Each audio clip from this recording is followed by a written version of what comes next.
경제 뉴스의 진실과 오류, 생생경제가 떴다. 오늘의 생생 인터뷰는 네, 오늘 두 번째 생생 인터뷰입니다. 집단 대출이 급증하고 있다고 하는데 그 이유와 전망 알아보도록 하겠습니다. 김윤경의 생생경제 3부 함께하고 계십니다.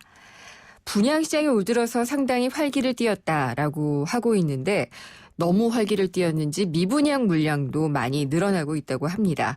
그리고 아직 짓고 있는 곳도 많고 하기 때문에 대규모 물량이 쏟아지게 되면은 또다시 또 집값이 하락하는 요인이 되지 않을까 걱정이 되고 있는데요. 여기에 또 걸려있는 금융이 있습니다. 은행들이 건설사에게 중도금을 융자해줘라라고 이 시공사 보증으로 해서 대출을 해주는 게 있는데 이게 바로 집단 대출이거든요. 집단 대출도 부실화될 가능성이 없지 않느냐라는 우려까지 더해지고 있습니다. 모건대 금융보험 부동산학과 정재호 교수님과 함께 얘기 나눠보도록 하겠습니다. 교수님 안녕하십니까? 예, 안녕하십니까. 예, 반갑습니다. 네, 반갑습니다. 이 분양시장에서 지금 얘기되고 있는 집단 대출이요. 예. 제가 아주 간략하게만 소개를 드렸는데 좀 설명을 해주시죠. 예, 말씀하신 것처럼 이제 집단 대출이라고 하는 것은 이제 아파트 분양 계약 체결 이후에 예. 이제 은행이 그 건설사, 아까 말씀드린 시공사죠. 시공사의 네네. 보증으로 이제 분양 당첨자들에게 이제 공동으로 중도금을 빌려주는 그런 대출 방식입니다. 이게 따로 대출 심사 같은 게 없이 그냥 분양 대상자에게 빌려주는 거죠. 예. 그래서 한 4가지 정도로 제가 이제 한번 특징을 요약을 해봤는데요. 예. 첫째는 이제 건설사 보증으로 계약자들에게 중도금 또 경우에 따른 잔금까지도 포함하는 경우도 있습니다. 그래서 분양가의 한 60에서 한 70% 수준까지 이제 빌려주는 것이고요. 네. 두 번째 특징이 이제 지금 잠깐 말씀하신 계약자의 개별 심사 없이, 그러니까 소위 이제 정부가 얘기하는 이제 부채 상환 비율이라고 해서 DTI라고 하지 않습니까? 그렇죠. 예. 이걸 이제 적용하지 않고 소위 얘기해서 이제 부채 상환 능력을 보지 않고 동일한 그런 이제 금액으로 대출을 해주는 겁니다. 그리고 일단 분양을 밀어내야 되니까. 예, 그렇죠. 네. 그리고 이제 세 번째 특징이 이제 건설사에서 이제 은행과 협상을 합니다. 그래서 네. 대출 금리가 상대적으로 이제 낮아지게 되는 그런 게 나타나고요. 네. 그리고 이제 네 번째는 대출 방식이 일정한 기간에는 이제 이자만 지급을 하다가 만기의 원금을 이제 갚는 소위 이제 거치식 상환 방식이 대부분이다라는 겁니다. 네. 그러면은 여러 가지로 집 사려는 사람들한테는 유리하거든요. 그렇죠. 일단은 이제 금리가 개인적으로 받는 것보다는 상당히 낮은 금리로 받을 수가 있고요. 얼마나 그리고, 낮아요, 대략? 그거는 이제 은행마다 또 건설사의 어떤 신용에 따라서 예. 협상하기 나름이기 때문에 당연히 기준금리보다는 높겠지만은 제가 지금 알기로는 일반적으로 한 2%대의 대출을 받을 수 있는 걸로 알고 있습니다. 예, 상당히 낮네요. 예. 그리고 이제 대출에 대한 비율도 이제 부채 상환 비율을 감안하지 않기 때문에 상당히 많은 그런 대출 금액을 받을 수 있다는 그런 장점이 있습니다. 아까 분양가의 최고한 70%까지도 받을 수 있다고 하셨죠? 예. 이제 잔금을 포함하는 경우가 되는데, 네. 일반적으로 이제 아파트 분양을 받으면 이제 계약금이 보통 10에서 한 20% 정도 되고요. 예. 그리고 이제 중도금이 한 50에서 한 60% 정도 되고 이제 나머지가 이제 잔금 이렇게 됩니다. 그렇죠. 그래서 중도금을 받을 수 있는 그런 부분들이 잔금까지 포함한다고 하면은 계약금을 제외하고는 대부분 받을 수 있는 금액이 될 수도 있습니다. 그러면은 이거는 가계대출에는 잡히지 않는 부분인가요? 가계대출은 잡힙니다. 그러나 이제 저희가 소위 얘기해서 이 집단 대출은 주택 거래가 이루어지기 이전에 예. 잡히는 부분이기 때문에 쉽게 얘기해서 이제 주택 관련되는 담보대출로는 잡히지 잡히는 않고요. 일단은 예. 잡히지만은 실제 주택 거래라든지 이런 통계에서는 잡히지는 않는 부분입니다. 그러나 일단은 가계대출에는 이 부분도 잡혀 있습니다. 그렇군요. 그러면은 최근에 가계부채가 많이 늘어난 데는 이런 집단 대출이 늘어난 것도 하나의 역할을 했다고는 할 수 있겠네요. 예, 맞습니다. 그래서 최근에 나온 그런 자료를 보면은 한 5대 시중은행의 아파트 집단 대출이 최근 3개월 동안에 한 4조 4천억 원 정도 이렇게 넘게 증가가 되는 걸로 나타났습니다. 네. 작년 10월에 5대 은행의 집단 대출 잔액이 약 한 88조 4천억 원 정도 돼서 올해 그 7월까지 약 한 87조 3천억 원 정도 돼서 한 1조 원 정도 줄어들었습니다. 그러다가 네. 이제 8월 이후에 이제 최근에 그 분양이 이제 활발해지면서 다시 급증을 했습니다. 그래서 그 지난 그 7월에 비해서 이제 10월 말 기준에 약 한 4조 4천억 원 증가가 된 겁니다. 근데 이제 이러한 그 급증에 대한 그런 부분이 네. 10월 말 그 기준으로 볼 때 그 은행의 그 주택담보대출에서 이제 아파트 집단대출이 차지하는 비중이 약 한 28.5%에 이르고 있습니다. 그래서 네. 이 비중이라고 하는 것은 그 우리가 이제 그 전세자금 대출 있지 않습니까? 그렇죠. 전세자금 대출의 한 5배 정도에 그 달하는 그런 규모라고 그렇게 얘기를 하고 있습니다. 그래서 이러한 그 대출 규모에 대한 것도 문제지만은 그 대출 증가 속도가 굉장히 높다라는 문제가 나타나고 있습니다. 근데 이게 사실은 분양을 해야 되는 그 시행사가 되는 시공사가 되는 시공사죠. 예, 시공사 입장에서는 이렇게 해줌으로써 분양을 활성화하고 그러면은 전체적인 부동산 경기가 살 수 있다라고 볼 수는 있을지 모르겠지만 미분양 물량이 점점 늘어나고 있잖아요. 예, 예. 이렇게 되면은 이 집단 대출도 좀 어느 정도 문제가 되지 않을까라는 걱정도 되거든요. 예, 그 당연히 이제 그 공급 물량, 즉 예. 분양 물량이 이제 증가가 되면은 뭐 경기가 좋아서 이제 분양이 잘 된다라고 하면은 이제 미분양이 증가를 하지 않죠. 그러나 그렇죠. 이제 공급이 시장에서 이제 과다하다라는 그런 이제 현상이 나타나면은 결국 이제 미분양 물량이 증가를 하게 됩니다. 그래서 네. 그 지난 그 9월까지 이제 그 올해 들어서 이제 공급했던 그 물량이 전국적으로 약 한 40만 가구가 넘는다고 그렇게 이제 집계가 됐는데요. 예. 이 물량에 대한 그런 비교를 그 정부가 이제 그 장기 주택 종합 계획이라는 게 있습니다. 그래서 이제 연간 적정하게 공급을 해야 되는 물량에 대한 부분이 연간 한 39만 가구 정도로 이렇게 돼 있습니다. 결국은 지난 9월까지 봤을 때도 이미 그 1년에 공급해야 될 그런 물량을 초과했다라는 얘기가 됩니다. 예. 그런 현상이 나타났고 그래서 그 뭐 정부에서 발표한 결과를 보면은 그 9월 말 기준으로 그 아파트 미분양이 약 한 3만 2천 가구 정도로 됩니다. 그래서 네. 이 수치는 이제 바로 이제 전달인 8월에 비해서 또 2.6%가 증가가 된 것으로 그렇게 나타났습니다. 더 늘어날 걸로 지금 예상이 되고 있죠. 예, 계속적으로 지금 그 아파트 공급 물량이 증가가 되기 때문에 수요가 어느 정도 뭐 그렇게 크게 늘어나는 요인이 없다라고 한다면 결국은 미분양은 뭐 늘어날 수밖에 없다라고 그렇게 봅니다. 그러면은 청약을 신청하시는 분들이 다 내 집 마련을 위해서라기보다는 투자 목적을 하시는 분들도 상당히 많이 있잖아요. 예, 예, 예. 이런 분들하고 집단 대출 증가하고의 그 연관성이랄까요? 이건 어떻게 보면 될까요? 보통 이제 뭐 내 집 마련을 위해서 이제 청약을 해서 이제 주택을 구입하는 아파트를 예. 구입하는 분들은 이제 저희들이 실수요자라고 하죠. 네. 예, 그런데 이제 소위 얘기해서 이제 남이 하니까 나도 한다, 따라서 한다라는 네. 이제 소위 이제 따라하기식이라고 저희 얘기하는데요.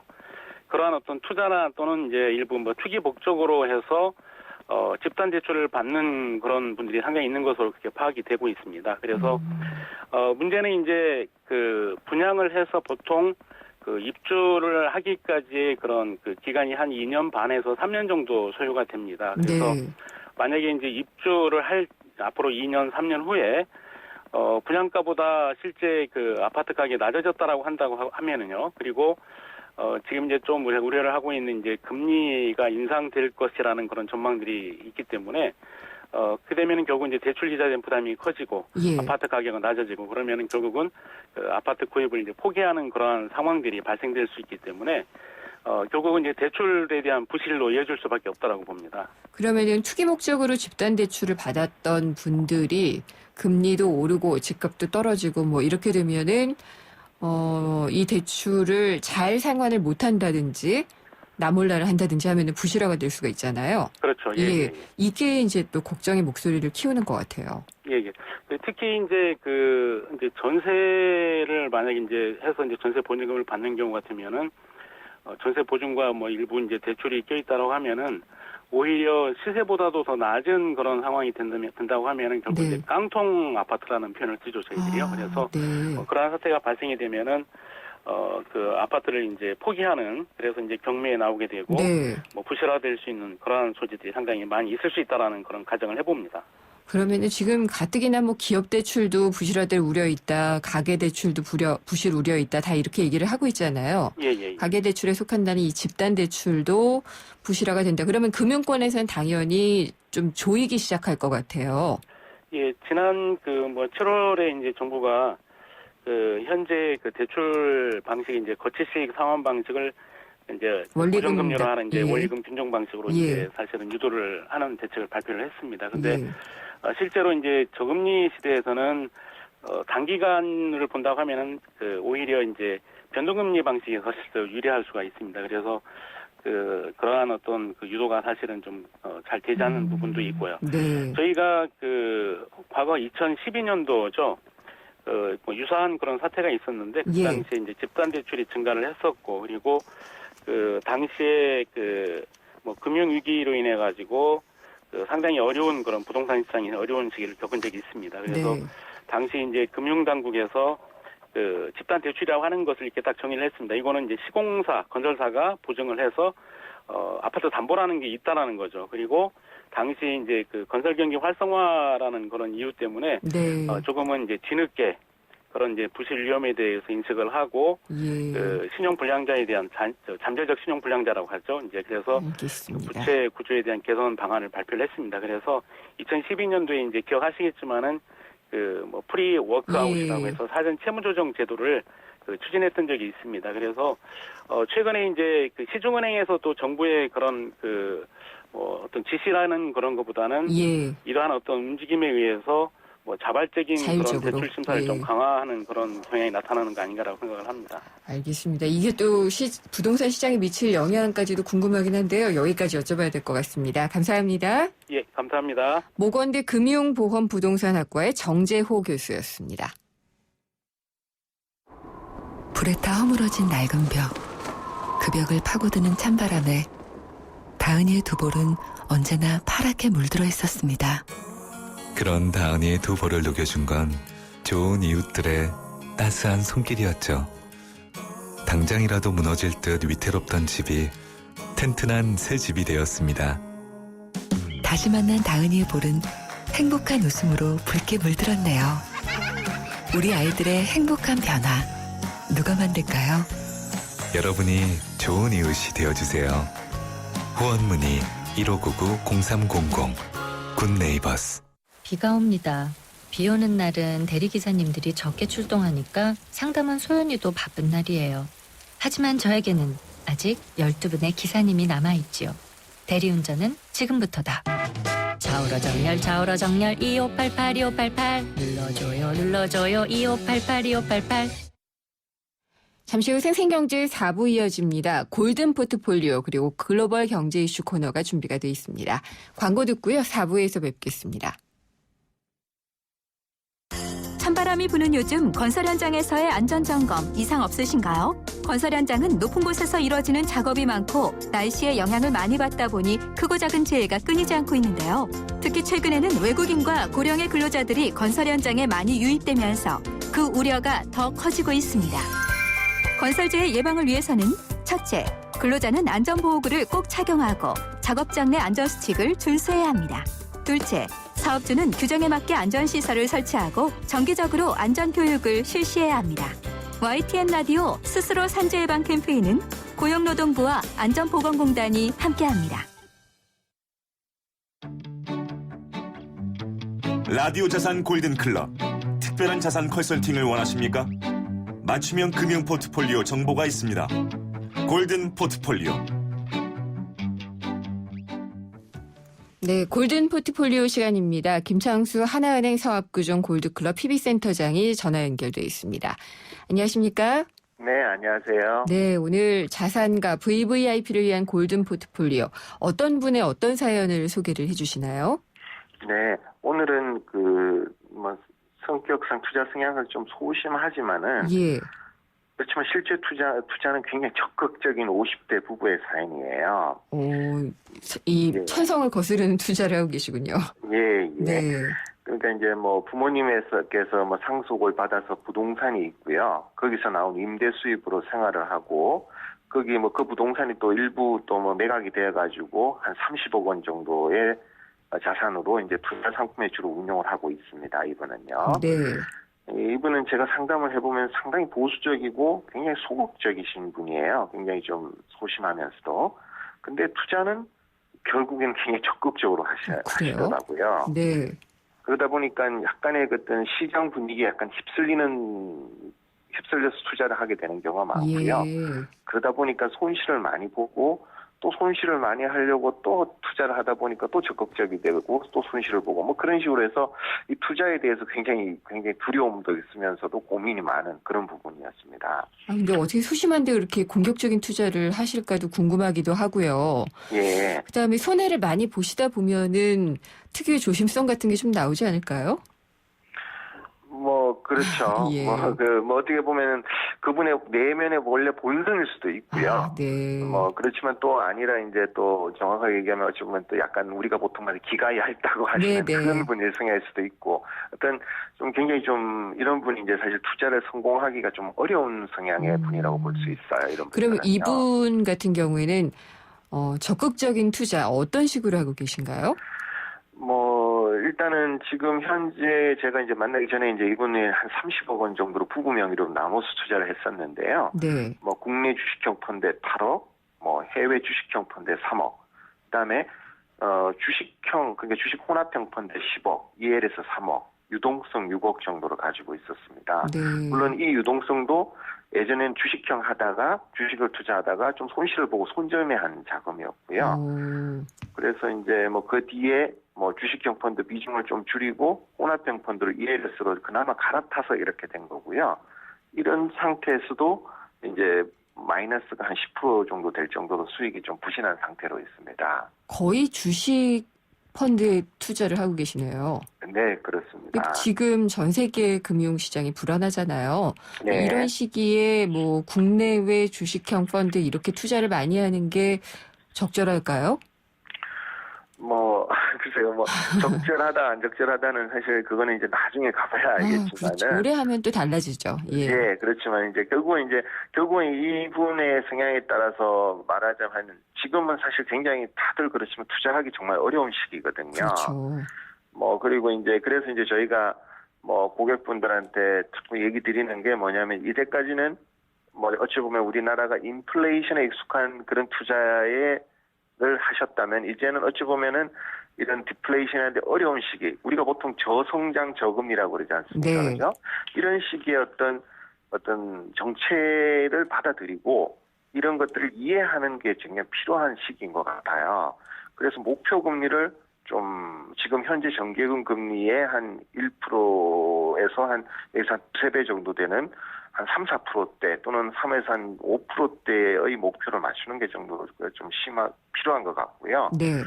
그다음에 또 하나가 이게 이 글로벌화돼 있어요. 그렇죠. 그래서 어느 뭐 미국에서 뭐가 일어났다 또는 어제 뭐 지난주에는 파리의 어떤 네, 폭탄 테러, 테러가 있다 예. 하면 그것이 바로 그 다음날 우리나라의 어떤 주식시장뿐만 아니라 채권, 부동산 시장까지 다 영향을 미칠 정도로 모든 자산 공간, 모든 국가 간의 어떤 지역 간의 어떤 자산이 연계되어 있기 때문에 네. 이런 것들에 대한 변동성이 커질 수 있다는 그런 것을 이해를 좀 할 필요가 있는 것 같아요. 그렇군요. 그럼 이런 좀 변동성이 커진 시기에 구체적으로 어떤 투자 방향을 갖는 게 좋고 또 투자 상품은 어떤 게 좋을까요? 안내 어떻게 해주셨나요? 뭐 이런 것은 뭐 조금 전에 이런 분위기들이 어찌 보면은 시장 분위기가 어떤 단기에 해소될 것 같지는 않거든요. 네. 상당 기간 지속될 것 같다라고 이제 전문가들은 대체로 보고 있고요. 저도 개인적으로 그렇게 생각하고 있습니다.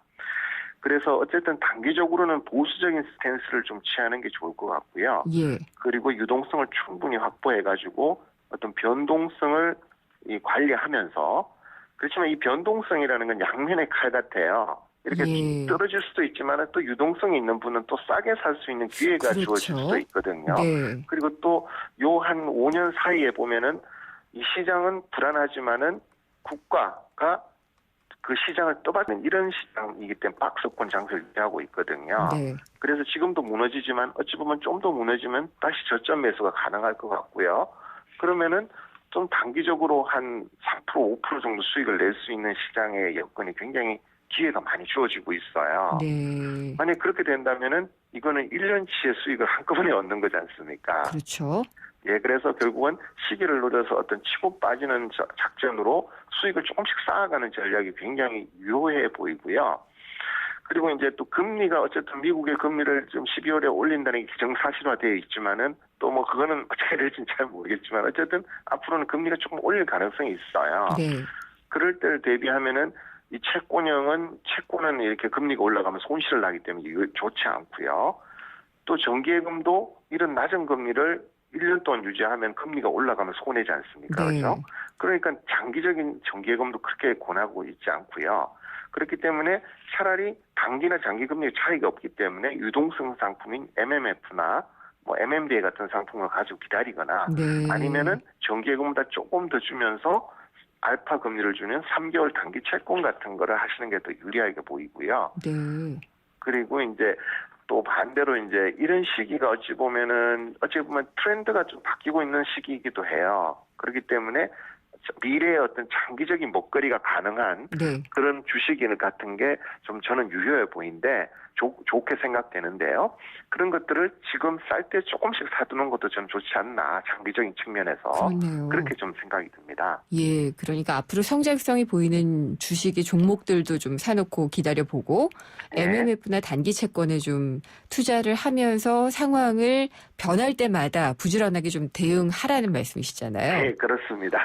예. 아, 예, 저도 6억이 있으면 이렇게 좀 해보고 싶습니다.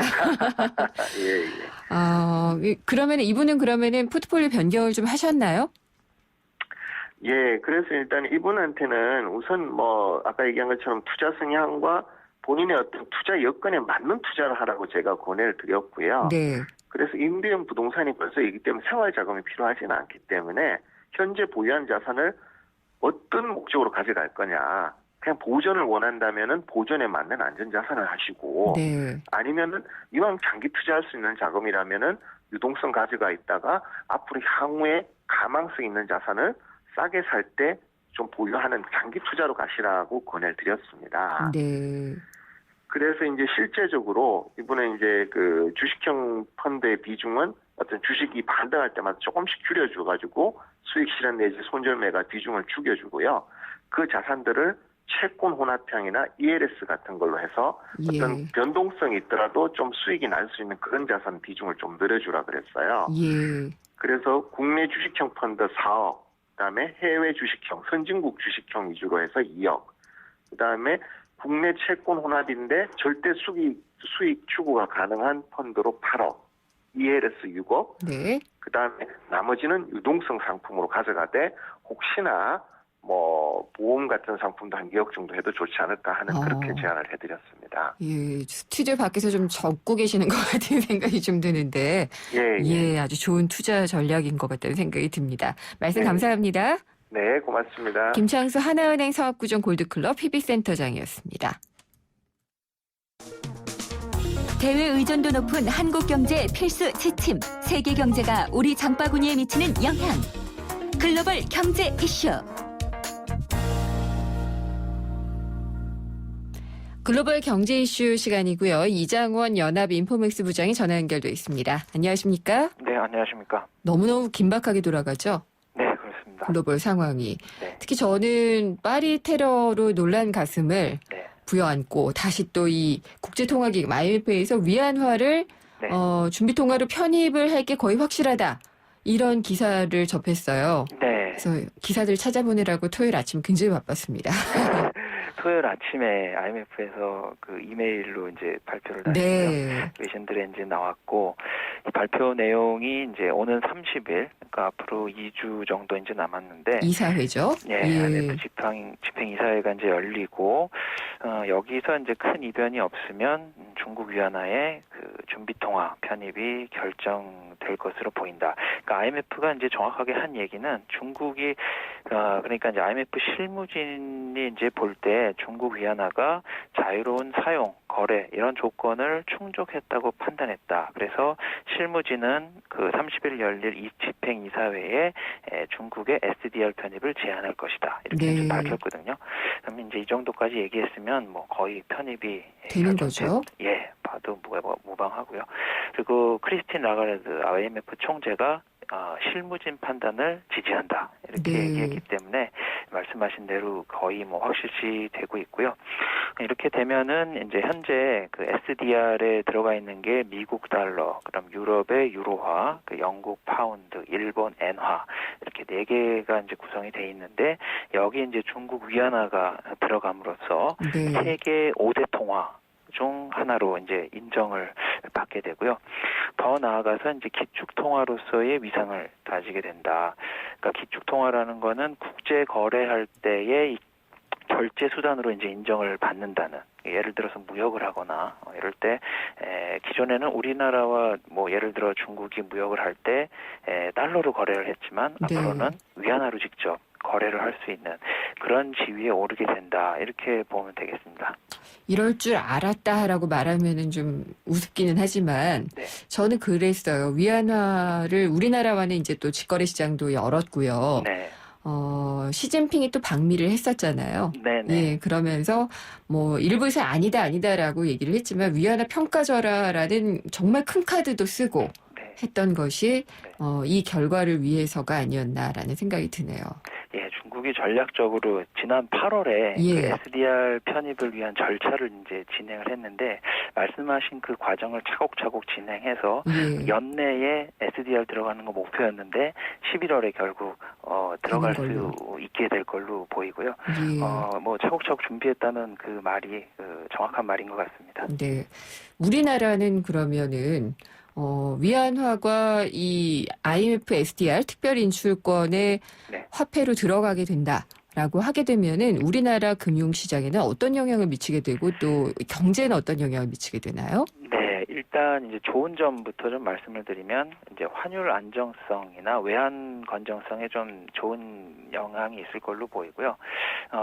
예를 들어 SDR에 위안화가 들어가면 앞으로 아까 말씀드린 5대 통화로서 안정적인 그 가치가 그 위안화 가치가 안정화될 거기 때문에 네. 그렇게 되면 우리 중국 경제의 거래 비중이 큰 우리나라도 어떤 플러스 요인이 되지 않겠느냐. 특히 이 환율 부분에서 우리가 그 위안화 움직임에 따라서 원화 움직임도 굉장히 좀 불규칙하게 된 경우가 많았는데 앞으로 위안화 가치가 안정이 된다면 우리 환율도 안정이 되면서 경제에 어떤 긍정적인 영향을 줄 것이다. 이렇게 보는 시각이 있고요. 예.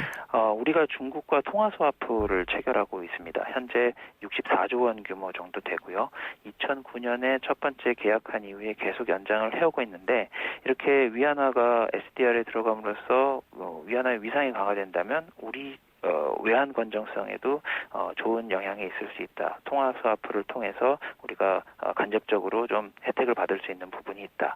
예. 이렇게 좀 좋은 부분을 얘기할 수 있고, 근데 이제 걱정이 되는 부분, 그러니까 중국이 지금 SDR 편입을 위해서 여러 가지, 특히 이제 위안화가 절하도 될 수 있고 절상도 될 수 있는 모습을 보여주면서 SDR에 들어갔는데 이 소기의 목적을 달성한 이후에 중국이 현재 그 성장률이 계속 떨어지고 있고 네. 또 수출도 줄어들고 하고 있기 때문에 결국에는 앞으로 위안화를 평가 절하를 계속 시키면서 자국 경제의 어떤 유리한 고지를 좀 점하기 위해서 그런 행동들을 하지 않겠느냐. 그래서 위안화가 절하되면 우리나라가 가장 좀 민감하게 영향을 받을 수 있는 게 우리나라가 이제 중국과 어떤 그 수출 부분에서 뭐 경쟁하는 부분도 있고 그렇게 되는데 중국 위안화 환율이 떨어지면 우리 경쟁력이 좀 약해질 수 있다. 그렇겠죠. 이런 부분이 좀 걱정스러운 부분이고요. 근데 중국 위안화가 자꾸 떨어진다는 거는 중국 경제 성장이 계속 둔화된다는 건데 중국 경제 의존도가 높은 우리나라 입장에서는 우리나라 성장률도 계속 좀 떨어질 수 있는 그런 좀 불안한 부분이 있고 중국이 이제 위안화 국제화를 지금 추진하면서 이제 자본이동 규제도 하고 있는데 사실은 이게 좀 이율 배반적인 좀 반대되는 정책이다. 그러니까 중국이 이 금융시장 개방을 앞으로 하면서 어떤 좀 불안한 국면, 금융의 불안한 그 국면이 올 수 있는데 그런 경우에 우리가 예를 들어 중국이 기침할 때 우리가 독감에 걸릴 수 있는 예. 그런 금융 상황이 올 수 있지 않겠냐. 이게 이제 좀 불안한 부분이라고 볼 수 있겠습니다. 그동안에도 참 중국의 움직임 때문에 들썩들썩했는데 네. 본격적으로 들썩들썩하게 되겠죠. 예, 앞으로 이제 중국이 2022년까지 금융시장 개방을 이제 목표로 하고 예. 있고, 우리나라도 과거에 보면 이제 올림픽이 끝나고 경제 성장을 하면서 이제 금융시장 이제 개방을 했었는데 그 개방의 정도가 서방 국가들이 원하는 수준에 좀 미치지 않고 네. 그런 어떤 갈등 과정을 겪으면서 결국 IMF 경제 위기라는 것까지 이제 겪게 됐는데 중국이 과연 이 금융시장 개방하는 그 과정에서 우리나라와 같은 길을 겪을지 아니면 중국은 중국 나름대로 네. 자기 이익을 지키면서 어떻게 금융시장 개방을 해나갈지 그런 것도 좀 중요한 관전 포인트라고 볼 수 있습니다. 지금까지도 중국 얘기했는데 다음 질문도 제가 중국을 드려야 될 것 같아요. 네. 이장원 부장님은 중국어 하세요? 저는 조금 공부하다가 좀 그냥 공부하셨군요. 인사말 정도만 할 줄 압니다. 예, 전 본격적으로 공부해야겠다 이런 생각이 참 드네요. 네, 위안화가 이렇게 중국 경제의 성장을 반영을 하고 있다고 하고 네, 또 중국의 부자들은 엄청난 부자잖아요. 네 맞습니다. 최근에 그 뭐 초고가의 다이아몬드를 뭐 딸 주려고 샀다 뭐 이런 얘기도 있고요. 네, 네. 엄청나게 또 사들이는 부자들의 행보도 관심을 모으고 있죠. 예, 지금 최근에 이제 보석 경매가 있었는데 이쪽에서 블루문 다이아몬드가 560억 원에 낙찰이 됐고 아주 예. 캐럿단 역대 최고가인데 이걸 낙찰받은 사람이 홍콩계 부동산 재벌 류완슝이라는 사람이고요. 예. 그 전날 330억 원짜리 핑크 다이아몬드도 이제 사들였고 또 예. 네. 뉴욕 크리스티 경매에서도 미술품 사상 역대 2위 낙찰 기록이 세워졌는데 예. 이탈리아 화가 모딜리아니의 회화 누워있는 나부라는 나부, 예. 이 작품이 역시 중국인에게 돌아갔고 택시 운전사 출신의 억만장자라고 하는데요. 택시 운전사 출신이요? 예, 그래서 지금 뭐 돈을 어떻게 벌었는지는 뭐 알려지지 않았는데 예. 하여간 지금 상하이에 미술관을 설립해서 미술품을 수집하고 있고 작년에도 뭐 고미술품, 불교 경전 이런 거를 사들여서 전시를 예. 하고 있다고 하는데요.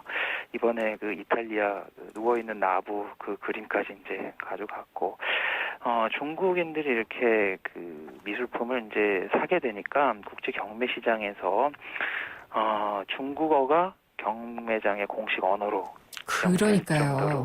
이 중국인의 예. 영향력이 계속 커지고 있는 건데 미술품 자체가 가지고 있는 부자들에게 이제 주는 매력도 있고요.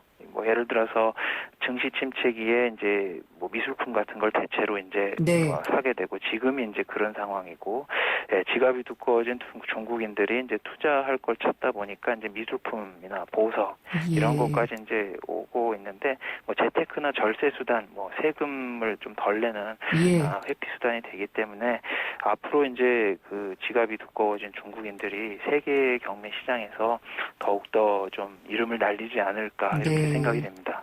알겠습니다. 중국 얘기만 하다 끝났네요. 네, 오늘 말씀 감사합니다. 예, 감사합니다. 연합인포맥스의 이장원 부장이었습니다. 호주 워킹 홀리데이만 떠올렸다면 호주TV 무비 채널을 추천합니다.